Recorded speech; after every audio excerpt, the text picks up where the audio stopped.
Long ago, in a wide and wealthy kingdom, there lived a powerful king. His palace shone with gold, and his land was filled with farmers, hunters, and traders. The people loved him, for he was strong in war and wise in judgment. But deep inside, the king carried a heavy sorrow. He had no wife. Many times he had tried to choose a bride. Princes and maidens from distant lands came to him, bringing gifts of jewels, spices, and fine cloths. Some were beautiful, some were clever, and some were kind. But no matter how many women stood before him, none touched his heart. The elders whispered among themselves, "Why will the king not marry?" The young maidens of the land asked, "Are we not good enough for him?" And the people feared, "If our king has no queen, who will give him a son to rule after him?" The king, however, only grew lonelier with each passing season. Every evening, he would sit by his palace window and stare at the setting sun. His heart longed for someone special, but he did not know where to find her. One night, after a long day of judgment in the royal court, the king lay down to rest. He closed his eyes and fell into a strange dream. In the dream, he stood in a forest where the moon shone like silver. The trees whispered as if they had voices, and the wind carried a song. From the shadows came a deep voice. "Your wife waits by the river. Your true bride is there. But beware. Do not betray her, or sorrow will come upon your kingdom." The king woke with a start. His chest beat fast and sweat covered his brow. He sat up in his bed, wondering what the dream meant. Was it only a vision born of his loneliness, or was it a message from the gods? The next morning, he called his chiefs and wise men. He told them of his dream. Some laughed softly and said it was only imagination. But the oldest elder raised his staff and spoke. "My king, dreams are not empty. The spirits speak through them. If your bride waits by the river, then you must go and seek her. Perhaps this is the answer to your sorrow." The king nodded, though doubt still lingered in his heart. At dawn, he mounted his horse and rode out of the palace. The guards and villagers watched in surprise as he left alone, without soldiers or servants. The sun rose high as he traveled through farmlands, forests, and plains until he reached the great river that cut across his kingdom. The river was wide and beautiful, its waters shining under the sun. Birds sang in the trees, and fish splashed in the shallows. The king climbed down from his horse and stood at the riverbank. He looked into the water, but saw only his reflection staring back. He waited. Hours passed, and the day grew hot. Just as the king turned to leave, the water rippled. From the center of the river, a figure began to rise. Slowly, gently, a maiden stepped out. She was more beautiful than any woman the king had ever seen. Her skin glowed like polished bronze, her eyes shone like stars, and her hair fell long and dark like flowing water. She wore no jewels, but she needed none, for her beauty itself was richer than gold. The king's heart trembled. "Who are you?" he asked softly. The maiden smiled but did not answer. Instead, she walked closer to the shore. But before her feet touched the dry land, she stopped and gazed at him with eyes that seemed both human and not. The king took a step forward, but she lifted her hand in warning.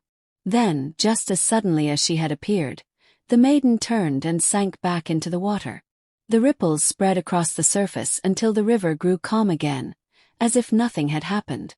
The king fell to his knees, staring at the water in shock. "Was she real?" he whispered. "Or only another dream?" But deep inside his heart he knew, this was no dream. The woman from the river was real. She was the one meant for him. That night, back in the palace, he could not eat. He could not sleep. The vision of the river maiden filled his thoughts. Her beauty, her strange silence, and her warning hand haunted him. And so, from that day onward, the king returned to the river again and again. Each time he hoped the maiden would appear. Sometimes he waited all day, but the waters remained still. Other times, he caught a glimpse of her face, only for her to vanish again. But the king was determined. He knew in his heart that his bride truly waited by the river. And he swore to himself, "I will not rest until I win her." The king did not forget the maiden of the river. Every morning, while his chiefs gathered in the palace to discuss matters of the land, the king's mind wandered to the shining waters. At night, while the drums of celebration sounded in the courtyard, his heart longed for the mysterious woman whose beauty could not be matched by any princess or queen he had ever seen. Days turned into weeks, yet the king returned again and again to the river. His people began to whisper, "Why does our king go alone to the river each day? Has he lost his senses? Perhaps the river spirits are calling him." But the king did not care for their gossip. His eyes had seen something the people had not, and his soul would not rest until the truth was revealed. One quiet evening, as the red sun dipped into the horizon, the king stood at the riverbank once more. The air was still, and the water glittered like a mirror. His heart beat fast with hope. Suddenly, the ripples spread again, and the maiden rose from the water. She was even more beautiful than before, her eyes glowing softly under the fading light. This time she spoke. Her voice was like music flowing with the current of the river. "O king," she said, "why do you return again and again to this place?" The king bowed his head. "Because my heart belongs to you. I do not wish for gold or jewels, nor for princesses of distant lands. You are the one my spirit longs for. Be my wife, and sit with me upon the throne." The maiden's eyes grew sad, though her lips curved into a soft smile. "You ask for something great, my king," she whispered. "But you do not know who I am. I am not like other women. My life is tied to the river. If you marry me, you must accept me as I am. You must never betray me, no matter what you discover. If you break your vow, sorrow will come upon you and your people." The king listened carefully. He thought of her warning, but his heart was strong with desire. "Whatever you are, I will accept you," he declared. "I am a king. My word is my bond. I will never betray you." The maiden looked deep into his eyes, as if searching his soul for truth. At last, she stepped fully out of the water and walked onto the dry earth. Her feet touched the ground for the first time, and the king felt his breath catch in wonder. The king brought the maiden to his palace, and news spread quickly across the kingdom. "The king has found his bride." The people gathered in great numbers. Some cheered with joy, while others murmured in fear, for they had heard whispers that the woman came from the river and was not entirely human. But none dared speak against the king's choice. The wedding feast lasted for 7 days.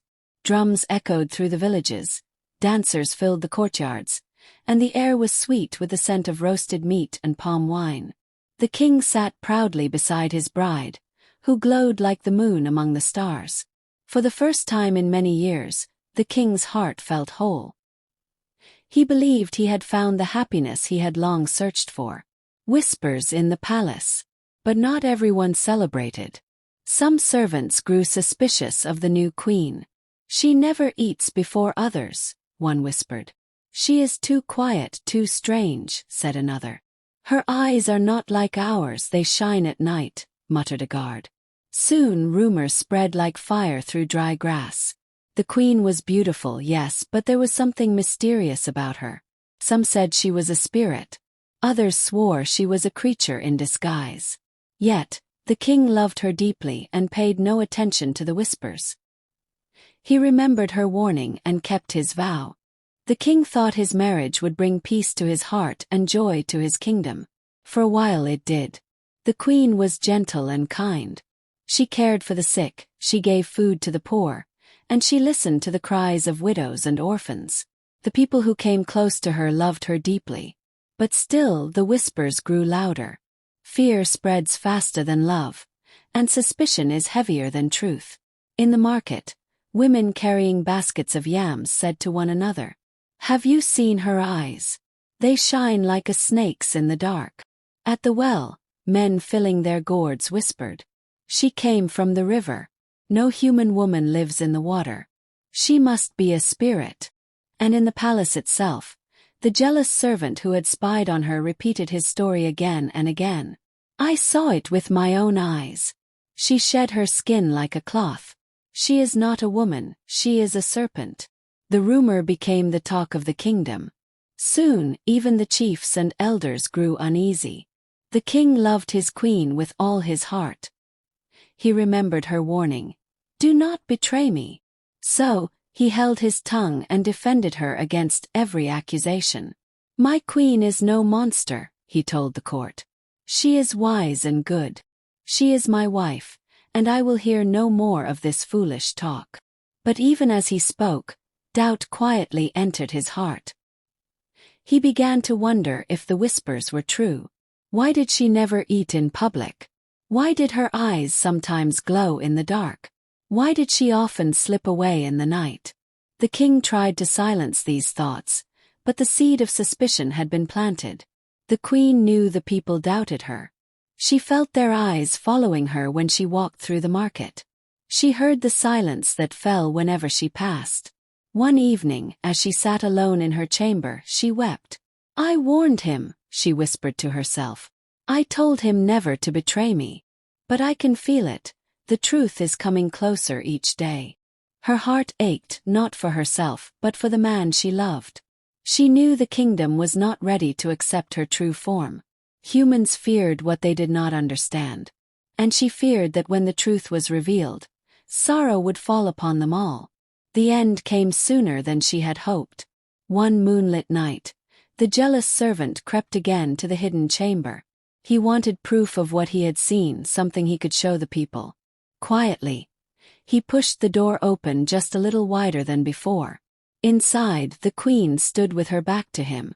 Slowly, she pulled away her skin. Her body shimmered as the scales beneath caught the silver light of the moon.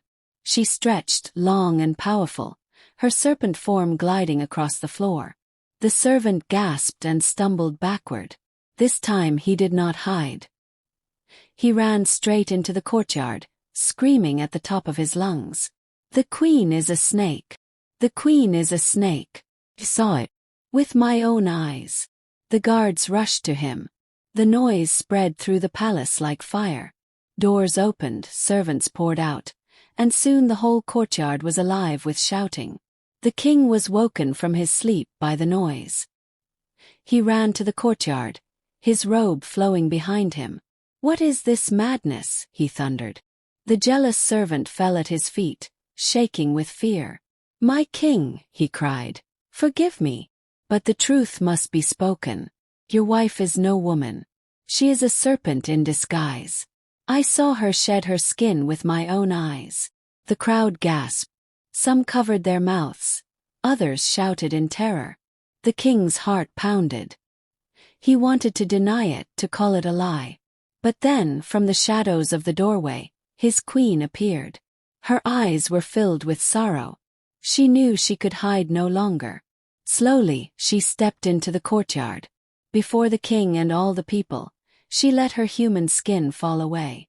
The gasps turned into screams as her serpent body stretched and coiled, glistening under the moonlight. She was both terrifying and beautiful, a creature of power and mystery. The people fell back in fear, some clutching their children, others dropping to their knees. The king's lips trembled. It is true, he whispered.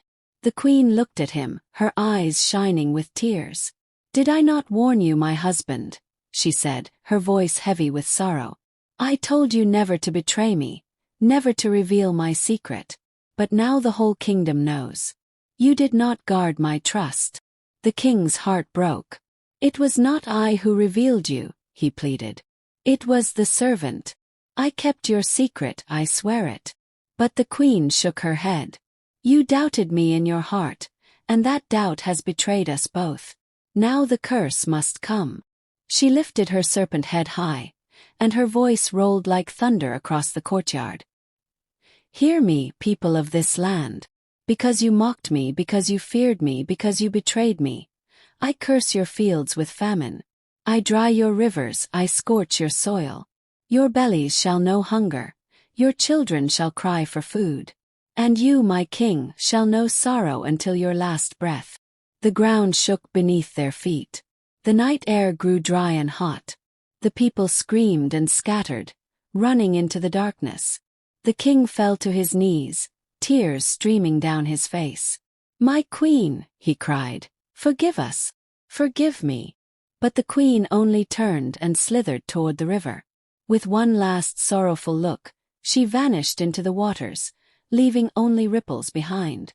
And so the famine began. From the night the queen vanished into the river, sorrow entered the kingdom. At first, the people thought her words were only threats spoken in anger. But soon the curse began to show its strength. The rains that had always blessed their land with green fields and heavy harvests stopped falling. The skies grew hot and empty. The once mighty river shrank and cracked, leaving behind thirsty fish gasping in the mud. Wells that had never dried before turned to dust. The farmers went to their fields, but their yams withered before sprouting. The maize curled and died. The cassava rotted in the ground.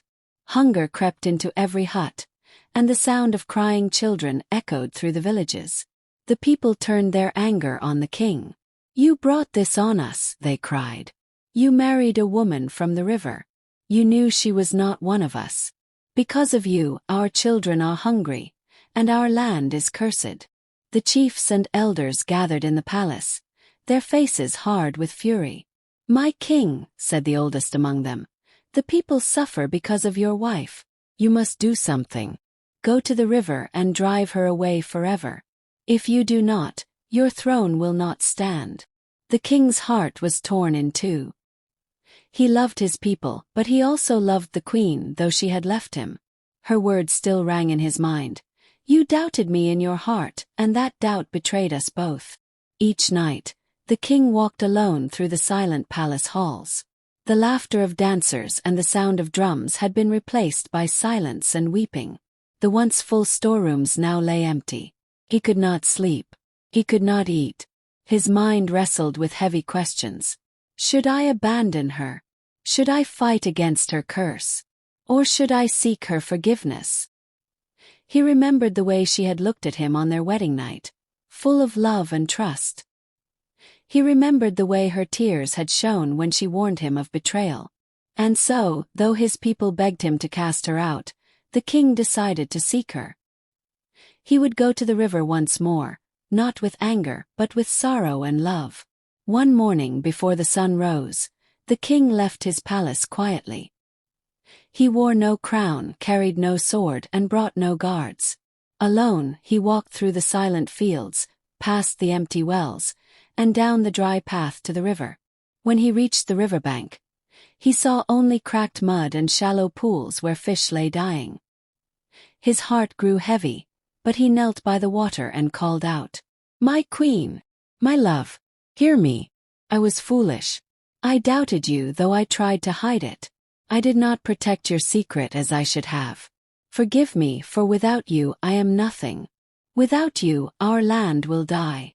First there was no answer. Only the hot wind stirred the grass. The king bowed his head and wept. Then, slowly, the water rippled. From the depths of the river, the queen rose once more. She looked different now, no longer glowing with beauty but heavy with sorrow. Her serpent body coiled behind her, and her eyes were filled with tears. "O king," she said, her voice soft but sad, "why do you call me now? When I loved you, when I gave you my trust, you doubted me. Now you seek me because hunger has struck your people." The king fell to his knees, his forehead pressed to the ground. "It is true," he whispered. "I was weak. I let doubt enter my heart. But I beg you, forgive me.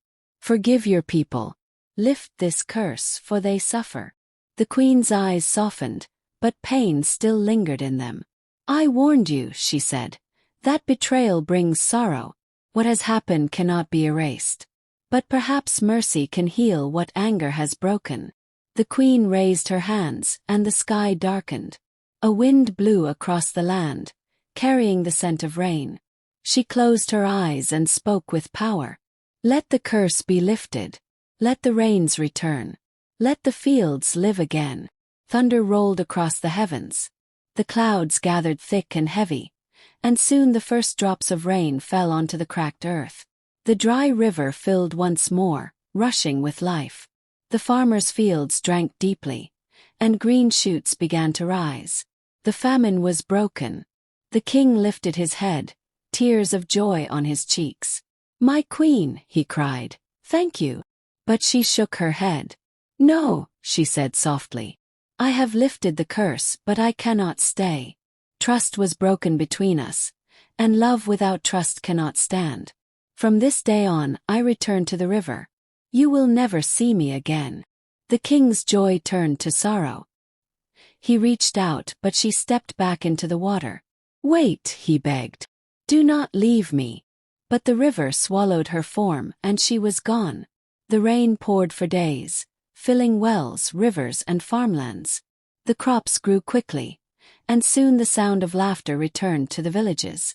Children ate, women sang, and men danced again in the courtyards. But in the palace the king sat alone. Though his people rejoiced, his heart was heavy. He had saved his land but lost his love.